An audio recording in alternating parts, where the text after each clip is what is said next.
ይህ ኢትዮጵያ ቴሌቪዥን ነው።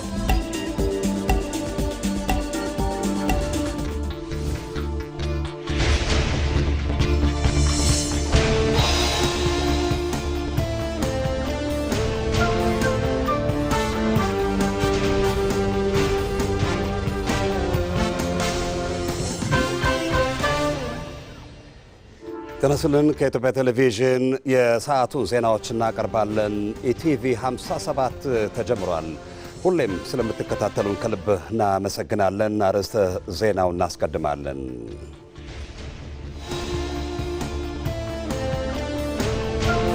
የመደመር መንግስት ሁሉንም የኢትዮጵያ አካባቢ ባለው ጸጋ መሰረት ለማልማት እየሰራ እንደሚገኝ ጠቅላይ ሚኒስትር አብይ አህመድ ገለጹ።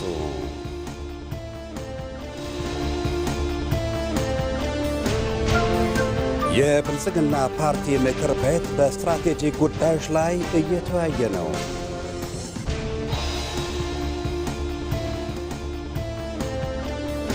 ወጣቱ ትውልድ አያትና ቅድመ አያቶቹ ለሀገር ፍቅርና ለአንድነት የከፈሉትን የሕይወት መስዋዕትነት በማሰብ ሀገሩን ከጠላት ጥቃት እንዲጠብቅና ልማቷን እንዲያስቀጥል ጥሪ ቀረበ።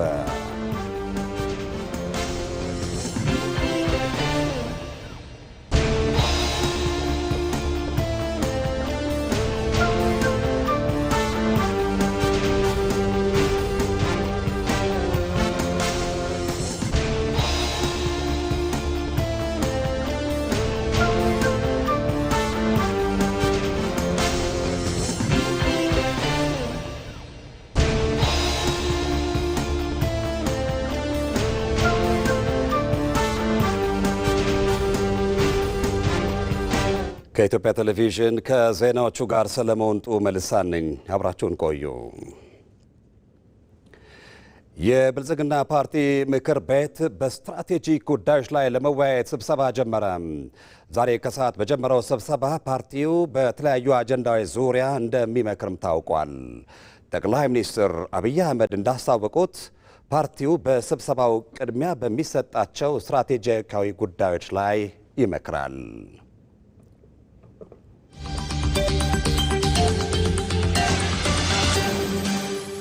ኢትዮ መልህቅ በኢትዮጵያ ታሪክ ውስጥ ከጠላት ማደር ከወገን ጥቅም በተቃርኖ መቆም ባለፈው 100 ዓመት የአደባባይ ሚስጢር ሆኗል።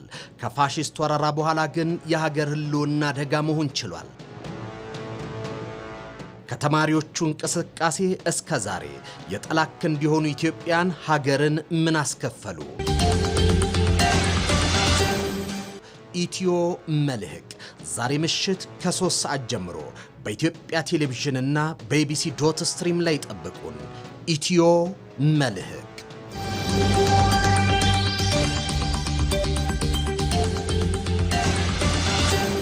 ኢትዮ መልህቅ ዛሬ ምሽት በኢትዮጵያ ቴሌቪዥንና በኢቢሲ.ስትሪም እንዳያመልጣችሁ። ወደ ዜናችን ተሻግረናል። የመደመር መንግስት ሁሉንም የኢትዮጵያ አካባቢ ባለው ጸጋ መሰረት ለማልማት እየሰራ እንደሚገኝ ጠቅላይ ሚኒስትር አብይ አህመድ ገለጹ። ጠቅላይ ሚኒስትር አብይ አህመድ በነቀምት ከተማ በ30 ቢሊዮን ብር ወጪ በኦሮሚያ ብሔራዊ ክልላዊ መንግስት የሚገነባውን የቡሳ ጎኖፋ ኦሮሚያ የተቀናጀ የምግብ ኢንዱስትሪ ግንባታን አስጀምረዋል። ጌታቸው ባልቻ ዝርዝር አለው። ጠቅላይ ሚኒስትር አብይ አህመድ በነቀምት ከተማ የቡሳ ጎኖፋ ኦሮሚያ የተቀናጀ የምግብ ኢንዱስትሪ ግንባታን አስጀምረዋል። በወለጋ አካባቢ የነበረው የሰላምና ጸጥታ ችግር ተፈቶ ስለ ልማት መወራት መጀመሩ እንዳስደሰታቸው ጠቅላይ ሚኒስትሩ ገልጸዋል። ኢፍቲሃራ ቢፍቱን ሆኢቱ ሃራ አርጆምኒ ዋቀዮኑ ባየቴ አዲስ ብርሃን፣ አዲስ የፀሐይ ብርሃን የእግዚአብሔር ልግስና በስቶልን ህዝባችን ከችግርና ከስቃይ እንዲሁም ከለቅሶ ወጥቶ ስለ ሰላም መወያየት በመቻሉ የተሰማኝን ትልቅ ደስታ ልገልጽላችሁ ፈልጋለሁ። ከዓመታት በፊት ወለጋ የመጣን ጊዜ እንደምታስታውሱት ውይይታችን የተለያዩ ችግሮች ነበሩ። ከዛም ግን ትኩረታችን ልማት ላይ መሆን እንዳለበት ተወያይተናል።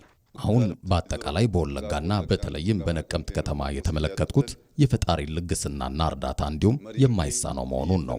በወለጋ አካባቢ ያለው የልማት ጅምር ትልቅ ተስፋ የሚሰጥ መሆኑን የገለጹት ጠቅላይ ሚኒስትሩ አሁን ያለውን ጅምር ማጎልበት ከተቻለ የወለጋ አካባቢ ከራሱ አልፎ ለሌሎች የሀገራችን ክፍሎችም ሆነ ለውጭ ሀገራት መለገስ የሚያስችል አቅም እንዳለው ገልጸዋል። በነቀምት ከተማ የሚገነባው የቡሳ ጎኖፋ ኦሮሚያ የተቀናጀ የምግብ ኢንዱስትሪም በዚህ ረገድ ጠቀሜታው ከፍተኛ መሆኑን የተናገሩት ወርሻን ኩን አከ ኢትዮጵያት እንደ ኢትዮጵያ ምግብን ከሚያቀነባብሩ ፋብሪካዎች ዛሬ ያስጀመርነውን የሚያክል የለም። ትልቅ ፋብሪካ ነው። የኦሮሚያ ክልል መንግስት ለዚህ ፋብሪካ ግንባታ ከ30 ቢሊዮን ብር በላይ ወጪ ያደርጋል። ወለጋ አካባቢ በበቆሎ ምርት የታወቀ ነው። ይህን ምርት እንዳለ እንዲሁ ወደ ገበያ ከማቅረብ እዚህ ካቀነባበርነው ልጆቻችን ስራ ያገኛሉ፣ አርሶ አደሮቻችን በጥሩ ዋጋ ይሸጣሉ፣ ሌሎች በርካታ የስራ ዕድሎችንም ይፈጥራሉ። በዚህም ደግሞ ነቀምት ከተማ የተለያዩ አገልግሎቶችን በማቅረብ ተጠቃሚ ትሆናለች። ፈጣሪ የሰጠንን ጸጋ ጠንክረን በመስራት በአግባቡ መጠቀም እንደሚገባ ያነሱት ጠቅላይ ሚኒስትር አብይ አህመድ መንግስት የዜጎችን ኑሮ ደረጃ ለማሻሻል ግልጽ ራዕይ ማስቀመጡን አብራርተዋል። ሁሉንም የኢትዮጵያ አካባቢ ባለው ጸጋ መሰረት ለማልማት የመደመር መንግስት እየሰራ መሆኑንም ገልጸዋል። ነቀምቴት ጀልቀበሙፍ ጀረጋፈ ጀደም ነሞን ቶኮ ማሊ ኦሮሚያ ዱዋዳ ወለገ ዱዋዳ ጀቹን ይመሉ በነቀምት የዚህ ፋብሪካ ግንባታ ሲጀመር ለምን ኦሮሚያ ብቻ ብለው አንዳንድ ሰዎች ሐሳብ ሊያነሱ ይችላሉ። ግን እዚህ ፋብሪካውን የምንገነባው የበቆሎ፣ የሻይ፣ የቡና ምርቶች ስላሉ ነው። ሌሎችም የኢትዮጵያ አካባቢዎችን ያላቸውን ጸጋ በመለየት ልማቶችን የምናከናውን ይሆናል። በዚህ መሰረት የት አካባቢ ምን ይሰራ የሚለውን በመለየት ይህንን በመደመር ከድህነት ልንወጣ የምንችለው የመደመር መንግስት ኦሮሚያንም፣ ሶማሌንም፣ አፋርንም አማራንም ሲዳማ ክልልንም ይቀይራል። የሃይማኖት አባቶችና የሀገር ሽማግሌዎች ሰላም እንዲጸናና ልማቱ እንዲጠናከር የድርሻቸውን እንዲወጡም ጠቅላይ ሚኒስትሩ ጠይቀዋል። አሁን የተጀመረውን ልማት አጠናክሮ ማስቀጠል እንደሚገባም ነው ያሳሰቡት። ጀልቀቢን ከኝን ገመቺሳ ኢሳፍ እንገለቴፈና ገሩሞ ገመኔ ረፎቴ ጅምራችን ያስደስታል። ለዚህ ምስጋና እናቀርባለን። ነገር ግን ደግሞ በዚህ ተደስተን የምንቆም ከሆነ ወደ ትናንቱ ነው የምንመለሰው። ይህ ጅምር ስራ መጠናከር አለበት። ከ4 እና ከ5 ወራት በኋላ ተመልሼ እመጣለሁ። የዛኔ ሌሎች ልማቶችን የምንጀምረው። ለዚህ ደግሞ ከህዝባችን ጋር በጋራ የምንሰራ ይሆናል። ትምህርት ህዝብን ከድህነት ለማውጣት ትልቅ መሳሪያ ነው ያሉት ጠቅላይ ሚኒስትር አብይ አህመድ የወለጋ ህዝብ እንደ ኃይሌ ፊዳ፣ ኦኒስሞስ ነሲብ፣ ጉዲና ቱምሳና ሳሌ ደጋጎ እንዲሁም በርካታ ለሀገር ያበረከቱ ምሁራንን ማፍራቱን በመልእክታቸው ገልጸዋል። የአካባቢው ህዝብ ልጆቹን ለማስተማር ያለውን ጽኑ ፍላጎት አጠናክሮ እንዲቀጥልም ያስገነዘቡት የኦሮሚያ ክልል የመደመር እሳቤን ማዕከል በማድረግ ባከናወናቸው ተግባራት ሁሉን አቀፍ ለውጥ ያመጣ መሆኑን የኦሮሚያ ክልል ርዕሰ መስተዳደር ሽመልስ አብዲሳ ተናገሩ። የቡሳ ጎኖፋ ኦሮሚያ የተቀናጀም የምግብ ኢንዱስትሪ ግንባታ በነቀምቴ ከተማ በይፋ ተጀምሯል። ሳዳት መሐመድ ሳኒ የመደመር መንግስት እሳቤ አንዱ እንደ ግብዓት አድርጎ ከሚጠቀምባቸው ሁኔታዎች መካከል የሚያሰሩ ነባር የህዝቡ ባህልና ትውፊቶችን መሰረት በማድረግ ነው። እነዚህ ባህልና ትውፊቶች ህዝቡን ወደፊት የሚያራምዱ፣ ሀብትን ለመፍጠር አመቺ ሁኔታ የሚፈጥሩ እንዲሁም የመጪውን ትውልድ ስብዕና የሚገነቡ ሲሆኑ የመደመር መንግስት እነዚህን ትውፊቶች እንዲያብቡ ከማህበረሰቡ ጋር በትኩረት ይሰራል። በዚህ መሰረት በኦሮሚያ ክልል የህዝቡን ባህል መሰረት በማድረግ መሰል ተግባራት መከናወናቸውን የክልሉ ርዕሰ መስተዳደር ሽመልስ አብዲሳ ይገልጻሉ። ሞቱማ ናኖ ኬኛ ያዳማ ኢዳሙ ግድጎሌ ሰጎዳቴ የክልላችን መንግስት የመደመር እሳቤን ማዕከል አድርገው እንዲሁም የኦሮሞ ባህል የሆነውን የገዳ እሳቤ መሰረት በማድረግ በርካታ የልማት ስራዎችን አከናውኗል። የገዳ ስርዓት የምንፎክርበት ብቻ ሳይሆን የምንኖርበት እንዲሆን ባለፉት ዓመታት በትምህርት ስርዓታችን ውስጥ ተካቶ ከ1ኛ እስከ 8ኛ ክፍል ድረስ እንደ አንድ የትምህርት አይነት እንዲሰጥ ተደርጓል። በዚህም ልጆቻችን በስነ ስርዓትና በሞራል እንዲያድጉ በርካታ ስራዎች ተከናውነዋል። የገዳ ሀሳቢዎችን ወደፊት በማምጣት ከተጀመሩ ስራዎች መካከል አንዱ የዜግነት አገልግሎት ነው። ይህ በክልሉ ውስጥ ለተከናወኑ በርካታ የልማት ስራዎች ምክንያት ከመሆኑም ባለፈ በመንግስት በጀት ከተሰሩ የልማት ስራዎች በዜግነት አገልግሎት ማዕቀፍ የተሰሩ የልማት ስራዎች በቁጥር እንደሚበልጡ ርዕሰ መስተዳደሩ ይናገራሉ። ብራትንሞ ፈላሰመ ገዳ ግዱገሌ ሰጎዳቹዳን ሁምነ ወሎ ሆጂ ገማ ዳዳቲን ማን ከኛ ቀቡ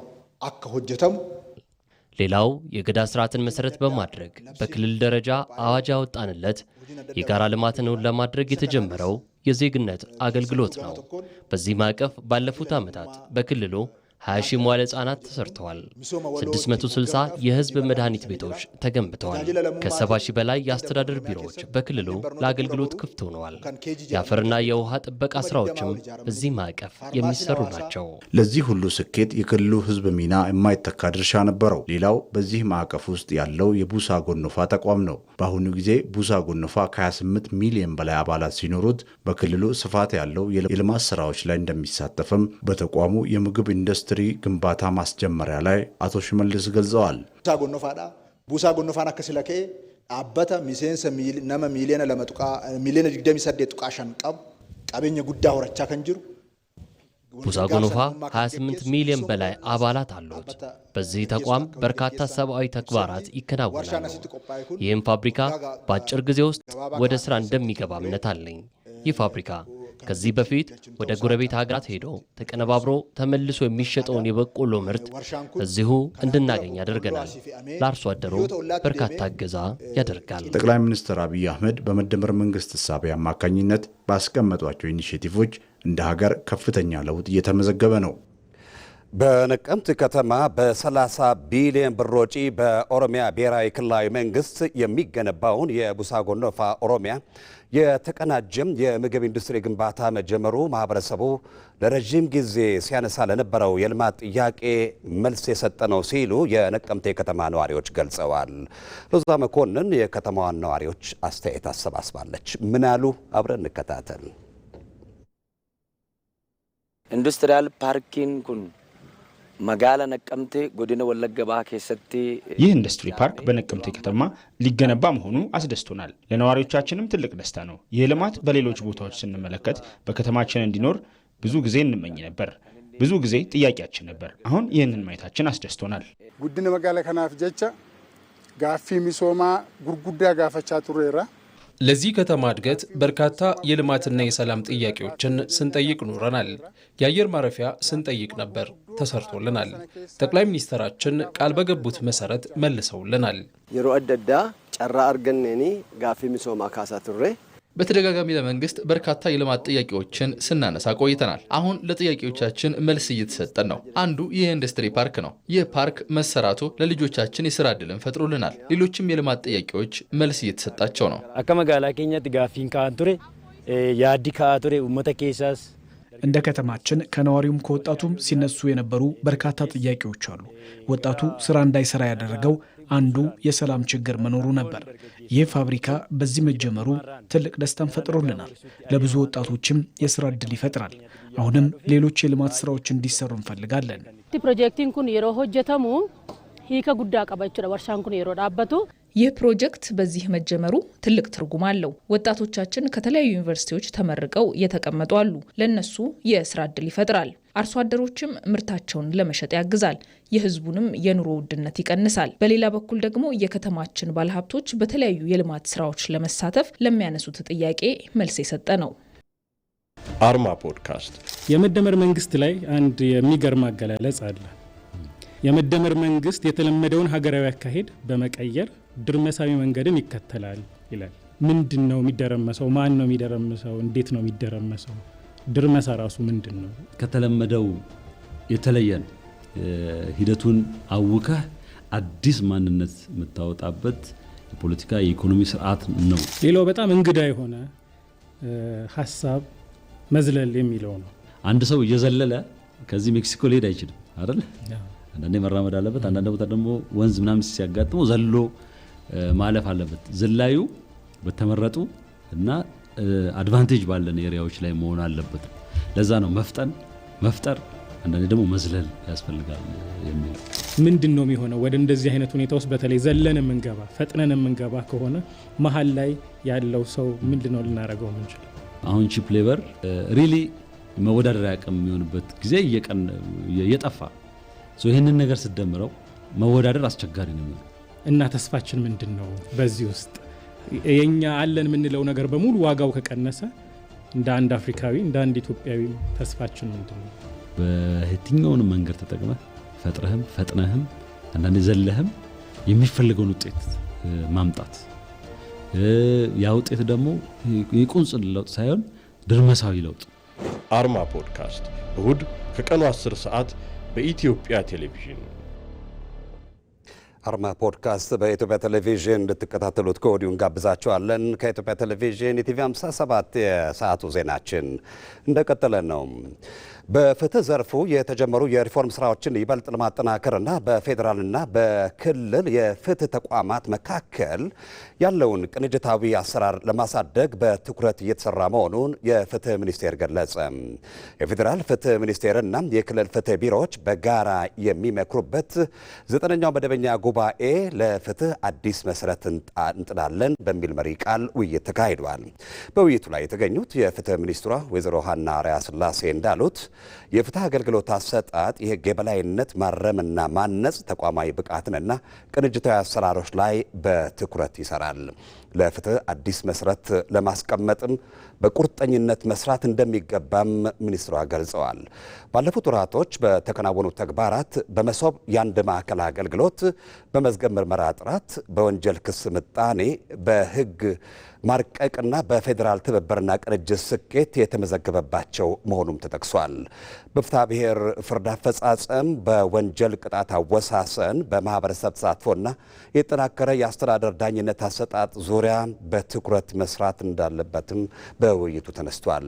የፍትህ አገልግሎትን ዘመናዊና ተደራሽ ለማድረግ ዲጂታል ኢትዮጵያ 2030 ስትራቴጂን መሰረት በማድረግ የተጀመሩ የዲጂታላይዜሽን ስራዎችም ለማስፋት ከክልሎች ጋር ምክክር እያደረገ እንደሚገኝም ተገልጿል።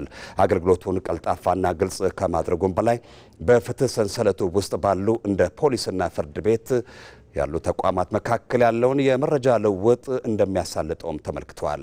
የማህበረሰብ አቀፍ የፍትህ አገልግሎትን ለማስፋፋትና ባህላዊ የግጭት አፈታት ስልቶችን ከዘመናዊ የፍትህ ስርዓት ጋር በማቀናጀት ስለሚሰራባቸው ስልታዊ ሁኔታዎች በጉባኤው ላይ ምክክር ተደርጓል። እንደ ሪፖርተራችን በቀለ ተመስገን ዘገባ በአገር አቀፍ ደረጃ የተቀረጸውን የ3 ዓመት የፍትህ ዘርፍ ትራንስፎርሜሽን ፍኖተ ካርታ አተገባበር መገምገምና በቀጣይ ተቋማቱ በጋራ የሚሰሯቸውን ስልታዊ ጉዳዮች በሚለዩባቸው ተግባራት ላይም ውይይት ተደርጓል።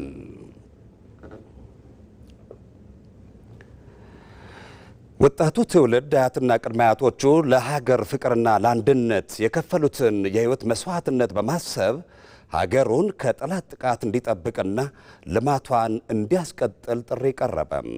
89ኛው የካቲት 12 ሰማዕታት መታሰቢያ በዓል በአዲስ አበባ ተከብሯል። ፍሬሕይወት ረታ ዝርዝር አላት። በየካቲት 12929 ዓ.ም አብርሃም ደቦጭና ሞገስ አስገዶም የተባሉ ወጣቶች በፋሽስት ጣሊያን እንደራሴው ማርሻል ግራዚያኒ ላይ ቦምብ ጣሉ። ይሁንና ግን ኢላማቸው ከግብ አልደረሰም። ግራዚያኒም ሳይሞት ተረፈ። ከዚህም በኋላ ነበር በበቀል ስሜት የተሞላው ግራዚያኒ ወታደሮቹን በ3 ቀናት ውስጥ በአዲስ አበባ ከ30 ሺህ በላይ ንጹሃን ኢትዮጵያን በጅምላ እንዲጨፈጨፉ ያዘዘው። ታዲያ ኢትዮጵያ የካቲት 12ን በግፍ ለተጨፈጨፉ ሰማዕታት መታሰቢያ አድርጋ ቀኑን ትዘክረዋለች። የጥንታዊ ኢትዮጵያ ጀግኖች አርበኞች ማህበር በ6 ኪሎ በሚገኘው የሰማዕታት መታሰቢያ ሐውልት ፊት ለፊት አባትና እናት አርበኞች በመገኘት የአበባ ጉንጉን በማኖር የዘንድሮውን የሰማዕታት ቀን ዘክረዋል። የጥንታዊ ኢትዮጵያ ጀግኖች አርበኞች ማህበር ፕሬዝዳንት ልጅ ዳንኤል ጆቴ መስፍን ወጣቱ ትውልድ አያትና ቅድመ አያቶቹ ለሀገር ፍቅርና ለአንድነት የከፈሉትን የህይወት መስዋዕትነት በማሰብ ሀገሩን ከጠላት ጥቃት እንዲጠብቅና ልማቷን እንዲያስቀጥል ጥሪ አቅርበዋል። ዛሬ የምናከብረው የካቲት 12 ቀን የሰማዕታት መታሰቢያ ቀን ቢሆንም እሱን አስታከን ለሀገራችን ጠቃሚና በጎ የሆነውን ነገር ሁሉ እንዲከናወን እንመኛለን። ስህተት እንዲታረም ሀገር በጀመረችው ልማትና እድገት እንድትገሰግስ እንሻለን። ከውስጥ ሰላምና እድገታችን ጋራ በመከባበርና ከክፉ ነገር የመራቅ አስፈላጊነት ጋር እንዲያያዝ እፈልጋለሁ። ኢትዮጵያ በየጊዜው በውስጥ ባንዳዎችና በውጭ ጠላቶች ሰላሟን ለማደፍረስና ሕዝቧን አንገት ለማስደፋት የሚደረጉ ሙከራዎችን በልጆቿ ጀግንነት ስታከሽፍ የኖረች በደሟ ታፍራና ተከብራ የቆየች ሀገር መሆኗን ፕሬዝዳንቱ አክለው ገልጿል። የሰማዕታትን መታሰቢያ ስናከብር እነሱን የሚያስታውስ ስለ እነሱ ጥናትና ምርምር ለማድረግ ሰፊ እድል የሚሰጥ ጊዜም እንዳገኘን በማሰብና ታሪካችንን በማካሄድ ለትውልድ እንድናስተላልፍ እላለሁ።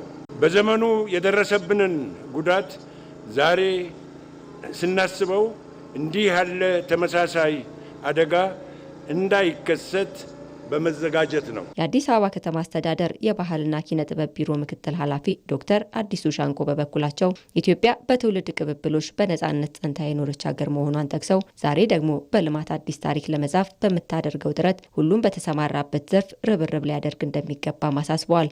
ዳር ድንበር ላይ ሉዓላዊነት ማስጠበቅ ላይ የጻፍነውን ታሪክና ድል በልማትም በመድገም ሀገራችን ኢትዮጵያ ሁለንተናዊ ብልጽግና ተረጋግጦ የምትሰጥ ሀገር፣ የምታቅፍ ሀገር፣ የምትቀበል ሀገር፣ ለሌሎች የምትተርፍ ሀገር ያላት እንዲሆን ሁላችንም ርብርብ ማድረግ ያስፈልጋል። በዚህም በርካቶች የህይወት መስዋዕትነትን ከከፈሉ 89 ዓመታት ተቆጠሩ። የኢቢኤስ ቴሌቪዥን መስራችና ዋና ስራ አስፈጻሚ የነበሩት የአቶ አማን ፍስሐ ጽዮን የቀብር ስነ ስርዓት በዛሬው ዕለት ተፈጽሟል። በኢትዮጵያም የሚዲያ ዘርፍ አዲስ ምዕራፍ የከፈቱት አቶ አማን የክብር ሽኝት መርሃ ግብር በአድዋ ድል መታሰቢያ ተከናውኗል። የሃይማኖት አባቶች አቶ አማን በኢቢኤስ ቴሌቪዥን ሁሉም እምነቶች በእኩልነት ለተከታዮቻቸው አስተምህሮታቸውን ለማከናወን መንገድ የከፈተ ሚዲያ እንዲሆን ማስቻላቸውን በሽኝት መርሃ ግብሩ ላይ ተናግረዋል። ባለትዳርና የሶስት ልጆች አባት የነበሩት አቶ አማን ፍስሐ ጽዮን ከቤተሰብ ኃላፊነታቸው ባሻገር ለሀገራቸው የሚዲያ አማራጭ ያበረከቱ ታታሪ መሪ እንደነበሩ ይነገርላቸዋል። ሕይወት አበበ ዝርዝር ዘገባውን አዘጋጅታለች።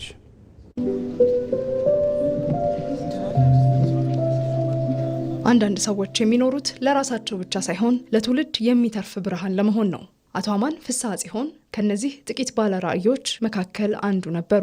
ከ18 ዓመት በፊት በውጭ ሀገር ከሚኖሩ ኢትዮጵያውያን ልብ ውስጥ የሀገር ፍቅርና ናፍቆት እንዲቀጣጠል የኢትዮጵያ ብሮድካስቲንግ ሰርቪስ ወይም ኢቢኤስ የተሰኘውን የህይወት መስመር ሲዘረጉ ዓላማቸው ትርፍ ብቻ አልነበረም። ይልቁንም ኢትዮጵያን ለዓለም፣ ዓለምን ደግሞ ለኢትዮጵያ ማስተዋወቅ እንጂ። በትዳር ህይወታቸውም የሶስት ልጆች አባት በመሆን ለቤተሰባቸው የፍቅር ምሰሶ ሆነው ዘልቀዋል። በአድዋ መታሰቢያ ሙዚየም በተከናወነው የሽኝት መርሃ ግብር ላይ የትዳር አጋራቸው ወይዘሮ ማክዳ አሰፋና ሶስት ልጆቻቸው በታላቅ ሐዘን ውስጥ ሆነው ምስክርነታቸውን ሰጥተዋል። እኔ የማውቀውን አማን እናንተም ስለምታውቁት በጣም ደስ ብሎኛል። አማን ከዚህም በላይ መናገር አልችልም። አማን በጣም ታታሪ አባት ነበረ። ልጆቹን የሚወድ ልጆቹን በስነ ምግባር አንጾ አሳድጎ ለቁም ነገር ያደረሰ የእሱን ቪዥን ሼር ከማድረግ ወደ ኋላ የሚል ሰው አልነበረም። ስለዚህ ሁላችንም የእሱን ቪዥን ቤተሰቡም የሆነ የስራ ባልደረቡ የኢቢኤስ ባልደረቦችና ሰራተኞች የእሱን ቪዥን ለማስቀጠል ቆርጠን ተነስተናል። ሊቀ ትጉሃን ቀሲስ ታጋይ ታደለ የኢትዮጵያ ሃይማኖት ተቋማት ጉባኤ ጠቅላላ ጸሐፊ እንዲሁም የሃይማኖት አባቶችም አቶ አማን ለሀገር ሰላምና አንድነት በሚዲያቸው በኩል ያበረከቱትን ሚና አውስተዋል። የሃይማኖት ተቋማት ጉባኤ በኢቢኤስ ቴሌቪዥን ነፃ የአየር ሰዓት በመፍቀድ እና በቁሳቁስም ጭምር በመደገፍ የሃይማኖት ተቋማት የተሻለ ትውልድ እንዲፈጥሩ እንዲቀርጹ ሲያበረታታ የነበረና የኛም የቅርብ ደጋፊያችን ነበር። አማን ሰው ያላወራው ሚዲያ ያልዘገበው በርካታ ህጻናትን ያስተማረ፣ አቅመ ደካሞችን የረዳ፣ ለታመሙት የሕክምና ወጪ በሀገር ውስጥና በውጭ ሀገር ጭምር በመሸፈን የበርካቶችን እንባ ያበሰ፣ የብዙዎች ሳቅ የመለሰ፣ ለሰው የኖረ ሰው ነበር። የኢትዮጵያ ብሮድካስቲንግ ባለስልጣን ዋና ዳይሬክተር ሃይማኖት ዘለቀ አቶ አማን ሀገር በችግር ውስጥ በነበረችበት ጊዜ ሚዲያቸው የነበረው ሚና የማይዘነጋ መሆኑን አንስተዋል። በኢንዱስትሪው ውስጥ የነበራቸውን የሙያ ብቃትና ተጽዕኖም እንዲህ ገልጸውታል። አቶ አማን ኢትዮጵያንና ኢትዮጵያዊነትን አጉልቶ በማሳየት ረገድ የበኩሉን ድርሻ በከፍተኛ ሁኔታ የተወጣ ከመሆኑም በተጨማሪ አገር በአስቸጋሪ ሁኔታ ውስጥ ባለፈችበት ጊዜም እንደ ሚዲያ አመራርና ባለሙያነቱ የሚጠበቅበትን ኃላፊነት በሚገባ ተወጥቷል። በዚህ ረገድ ሲዘከር የሚኖር አሻራና ታሪክም አሳርፏል። ለቤተሰባቸው ለወዳጅ ዘመድና ለባልደረቦቻቸው መጽናናትን እንመኛለን። ከኢትዮጵያ ቴሌቪዥን የቲቪ 57 ዜናዎቻችን እንደቀጠሉ ናቸው። የቢዝነስና የስፖርት ዘገባዎች ተከታትለው ይቀርባሉ።